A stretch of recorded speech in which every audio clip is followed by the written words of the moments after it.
Well, folks, thanks so much for tuning in. As you can see from the background, those of you who are on visual as well as audio, we're back in the home studio here. We're away for about a week, attending to all of the events and necessities around the funeral, the celebration of life for my dearly passed mother-in-law, a great woman, godly woman, and it actually was a wonderful time, happy, sad, and but it meant for a fair bit of traveling around in different backdrops. So thanks for staying with it and moving with us along that. Let's jump right in because you're going to hear some things today that may surprise you on both sides of the border, and everything from President Trump to Prime Minister Carney and everything in between. Staying tuned here. As you know, the regular viewers and listeners will know I try and cover U.S. and Canadian and international. And I see our number of U.S. Viewers continues to grow. Appreciate that. And Canadian viewers. And just giving everybody a heads up, as you know, I am not, as you can see, an expert on the tech side. People seem to like the content, but I leave something desired on the technology. And bringing somebody on who's an expert in that field.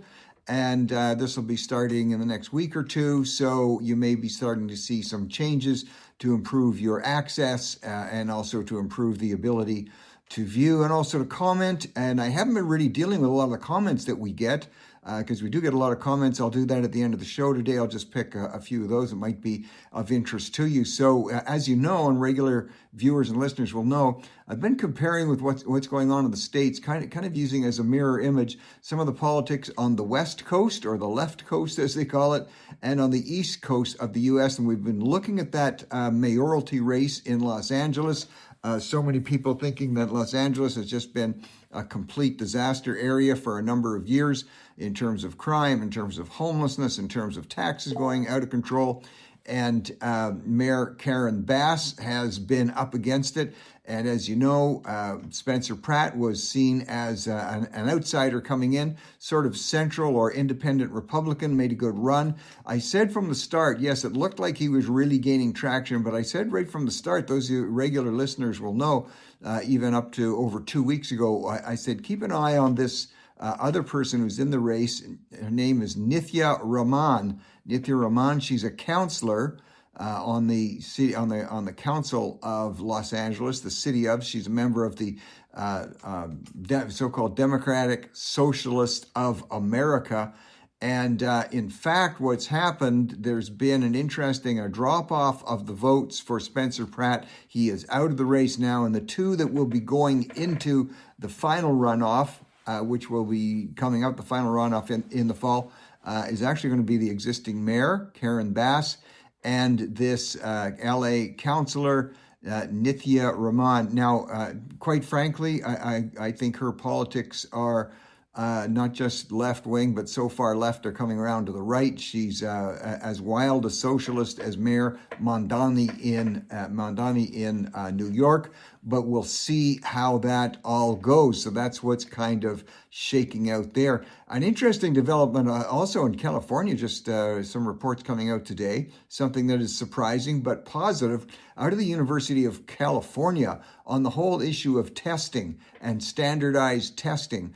1,400 faculty members now at the University of California have signed saying they want to see the university bring back what's called the SAT test, standard assessment tests, and academic tests, the ACTs. They want to see them brought back. They've been abandoned for a number of years, and they say especially they're necessary in the areas of science, technology, engineering, and medicine. Those are called the STEM areas. They say it's just created a disaster. You don't know what the students know. Many of the times professors are having to deal with students at university in math courses, teaching them like junior high math, and quite a development to see. Let's hope it catches on with other universities. University of California, 1,400 professors saying, bring it on back. So that's a report done by journalist Josh Nelson, writing on that, kind of a breakthrough there. And in San Francisco itself, very interesting. There was a proposal on the books, and it was called Measure D. Measure D. Again, this is from, as we see, young people and even millennials, Gen Z, increasingly becoming socialist in how they see economics. So this particular measure that San Francisco had, they expected would pass. And what it was saying was there would be huge increases of taxes on anybody. Now, just follow this for a sec. Any CEO, any business owner who was making more than 100 times the salary of the average of his or her employees. Okay, so if they said the employer was making more than 100 times the average salary of employees, that they were going to face extreme tax measures. This was causing many businesses to simply leave not just the San Francisco area, and of course there have been many businesses leaving California. People just don't understand when you say somebody is a billionaire or even a multi-millionaire, that is often because the value of the company and the shares of the company are worth that, and so that makes the person a billionaire. And these motions that are designed to make people sell off their stocks so that they're not so wealthy. If a CEO starts selling off the stocks of a company, that's a sign that there's weakness in the company or there's fear or concern. That company's value will drop. Thousands of people will lose jobs. Everything circulates and spins downward. And that particular motion called Measure D, it failed. In San Francisco, it failed. It didn't pass. People have seemed to have awakened up to the fact that when you punish people for doing extremely well, they will simply move to other jurisdictions and they will bring jobs and they will bring investment with them. So Measure D failing there. Well, last night, I don't know how many of you, I know we got a lot of basketball fans that follow my post here. As you know, the New York Knicks being in the finals there, and there's a lot of prediction that it was going to be a sweep. It was game 3 last night. And there are a lot of people saying it's going to be a sweep. And President Trump announcing that he was going to attend the game. That makes him the first president in the history of the United States to attend a basketball game, because it's risky. Whoever the president is, you can wind up getting booed. It's a risky venture. I'm not sure who advised him or why he went. It was guaranteed he was going to get booed. He's in New York City. And he did go, and he did get booed, and the New York Knicks lost that game. Now, some people are saying, people who like Trump are saying, that's karma for the New York Knicks fans. They booed him, and so they lost. Others are saying the reason they lost is because President Trump was there. But the interesting thing that's emerging, and keep in mind this name, Stephen A. Smith. Stephen A. Smith is a very popular sports announcer for ESPN. He's got a huge following, and he does not like Trump, obviously. He has speculated, and even after last night, he made more of a point of saying he's been thinking about running for president in 2028.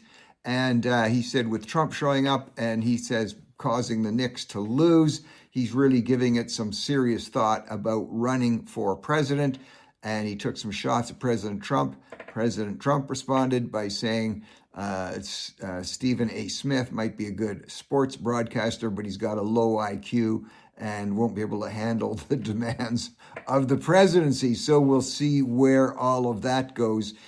In the situation regarding in the state of Maine, remember we've been reporting on this, in the Democratic primary. Remember, this isn't the actual vote, the final vote. This is among the Democrats as they choose who's going to be their candidate to run in the Senate election. The candidate, of course, is Graham Plattner. We've been talking about him for days, if not a few weeks.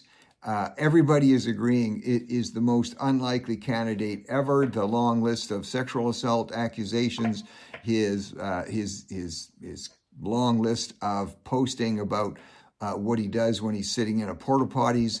I don't even want to comment on that, and so I won't. He just recently it's been shown that he's on a network that I won't even mention the name of the network. I didn't even know it existed, but it's a high porn activity network, and there's accusations that even kids get involved there. He's been active on that. Just one accusation after another, plus laughing at films of American soldiers being killed. Anyway, the Democrats refuse to distance themselves from him because they want so badly for the Republican to be beaten. No Democrat is saying anything negative about him, not AOC, not Bernie Sanders, nobody, in spite of his record. Anyway, we're going to see what happens there. And just it's voting day today, and just yesterday, someone by the name of Jenny McDonald, it's been reported, who worked for him, who worked on the campaign. She quit the campaign some time ago because of the horrific things that she saw about him, about this Plattner. And she said that the campaign even offered her $15,000 in hush money, not to talk about the why she was quitting because of the revelations about Plattner himself.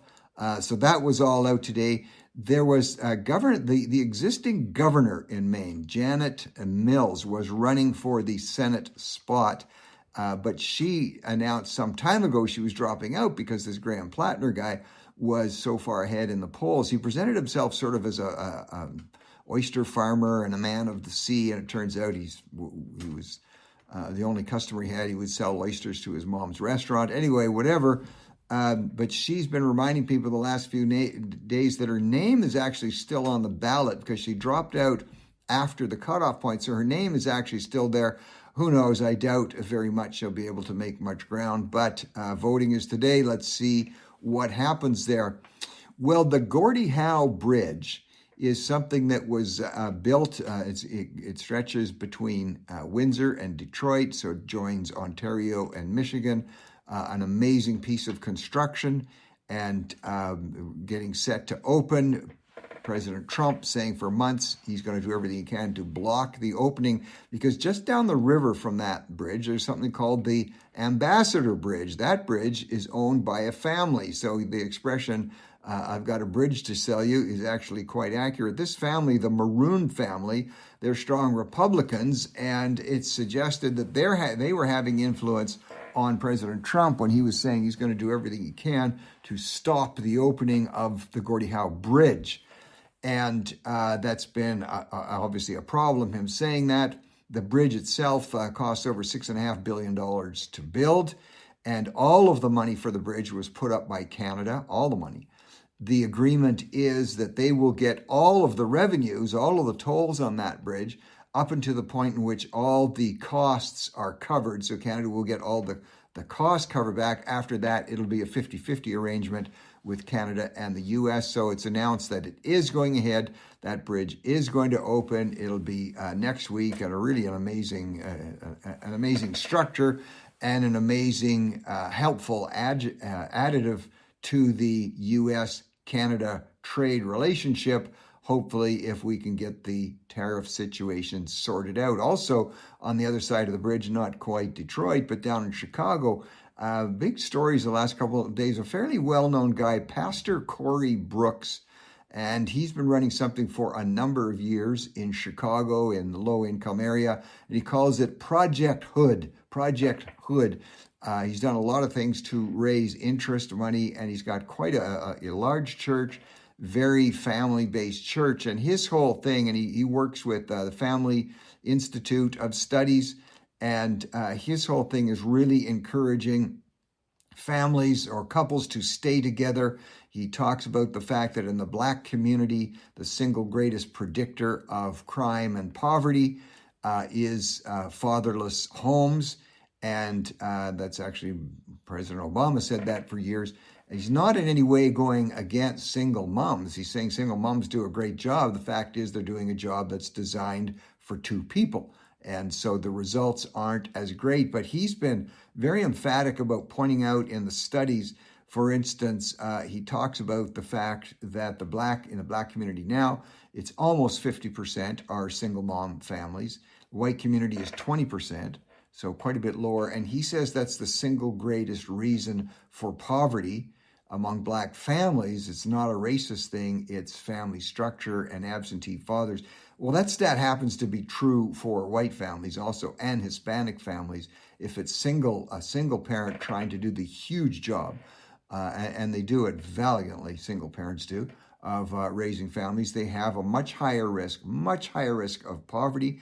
And stats also coming out that are released showing you got 180% greater chance in a single parent family of extreme violence within the household, and homicides on families and with children, 250% higher chance of homicide violence within a family if it's a single parent family. Again, is not a criticism of the single parent, whether it's male or female, mom or dad. It's just a sociological fact. And he also points out, Pastor Corey Brooks, he's black, by the way, points out using figures from 2021 that there is, of course, a disparity with poverty among white and black families. He points out of white families that are two-parent, 6.8% experience poverty. Okay, so if you're a two-parent white family, 6.8% you will experience poverty. But single parent, it's 37%. Your chances of being qualified as poverty level are 5 times or 500 times greater. And so his whole ministry is really focused on working closer with families, with parents, with couples to look at the things to help them stay together, to encourage them. He says many families split up, many parents split up on with items that are fixable, that could be fixable, and that parents tend to give up too easily because they think, everybody's doing it.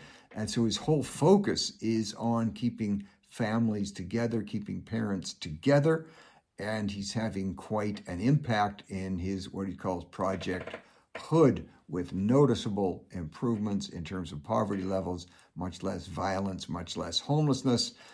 Anyway, he's been getting a lot of attention over the last couple of days on that item. Well, you talk about bridges and connecting countries.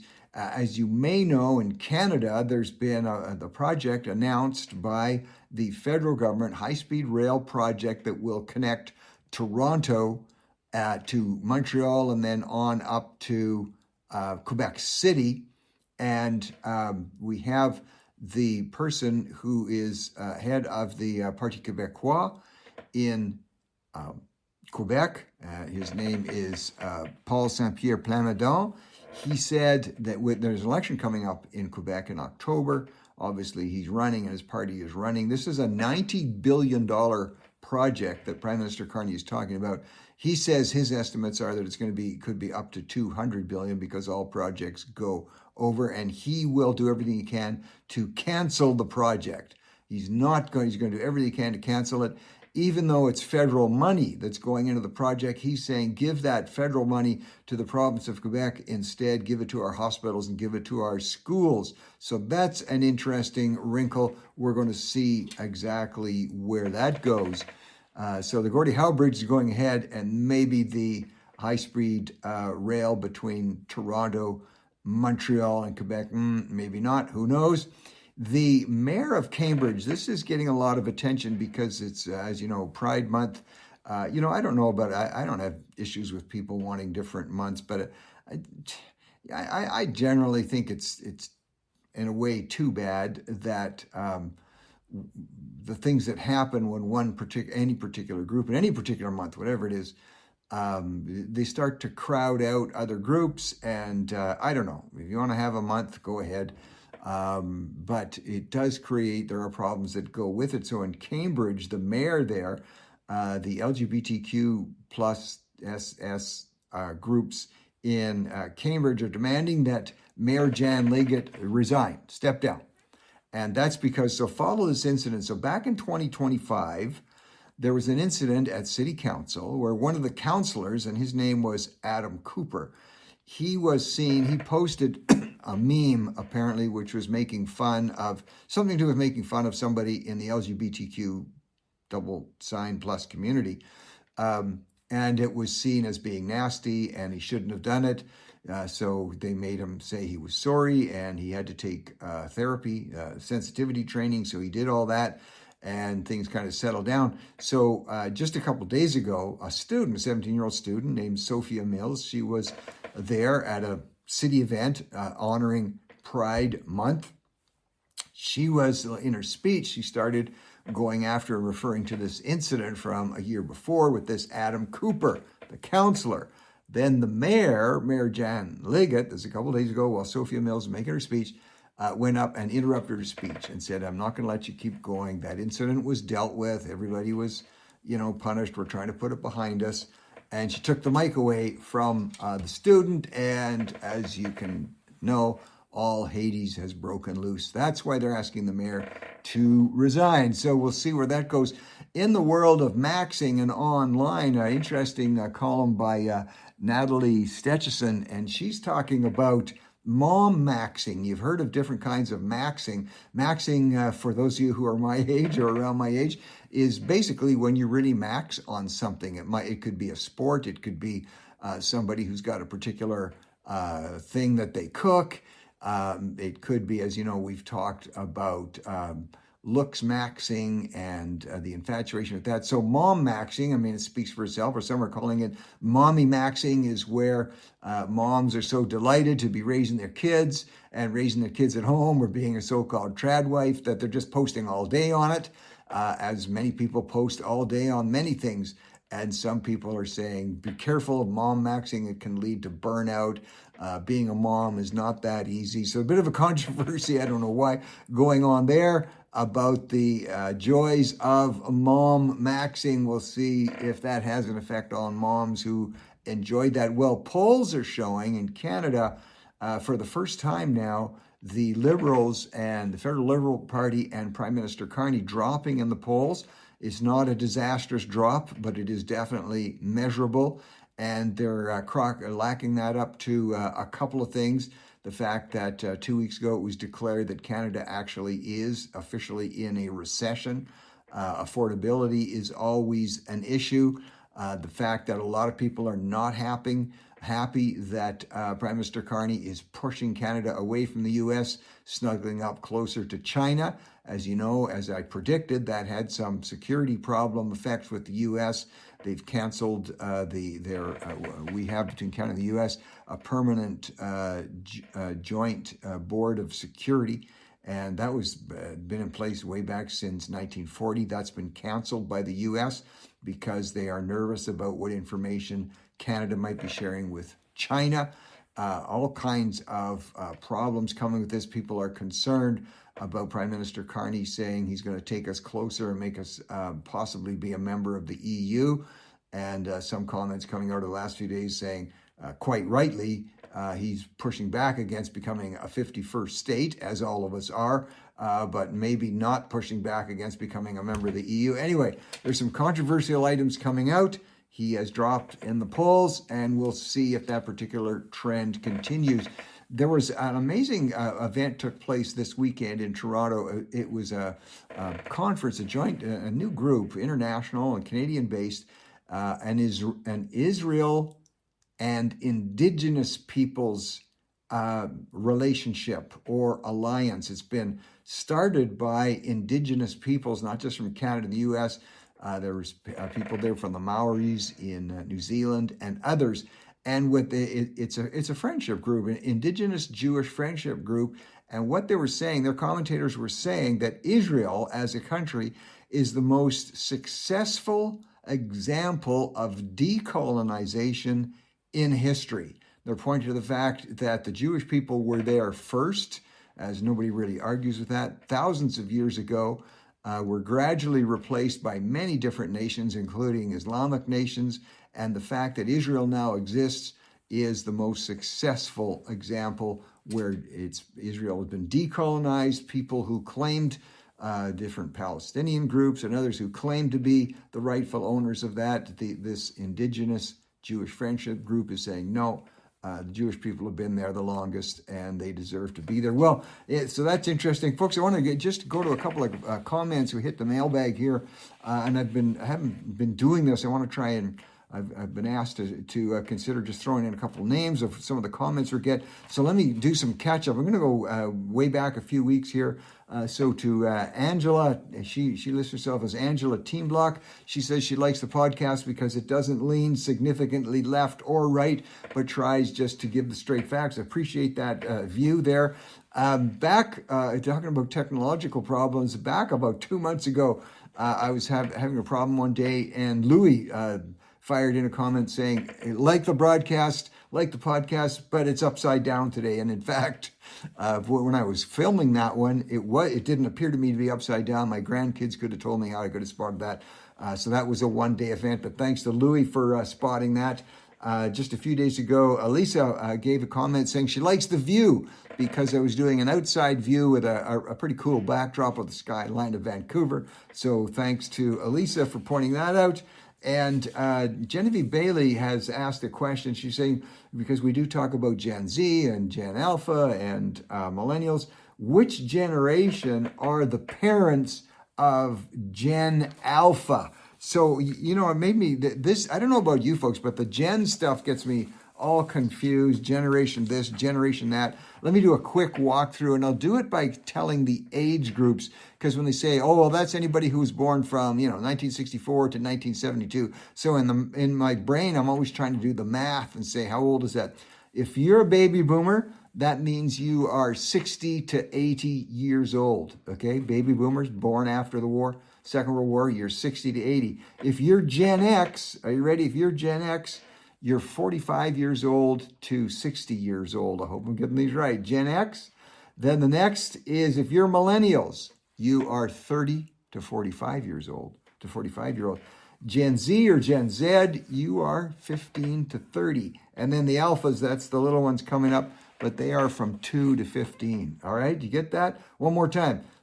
If you are baby boomers, how old are you? That's correct. You're 60 to 80 years old. If you're Gen X, you are 45 to 60 years old. If you're a millennial, that means you're 30 to 45 years old. If you're Gen Z or Gen Z, you're 15 to 30. And I know all my little alpha followers are listening intently every day while their moms and dads are watching. You're 2 to 15.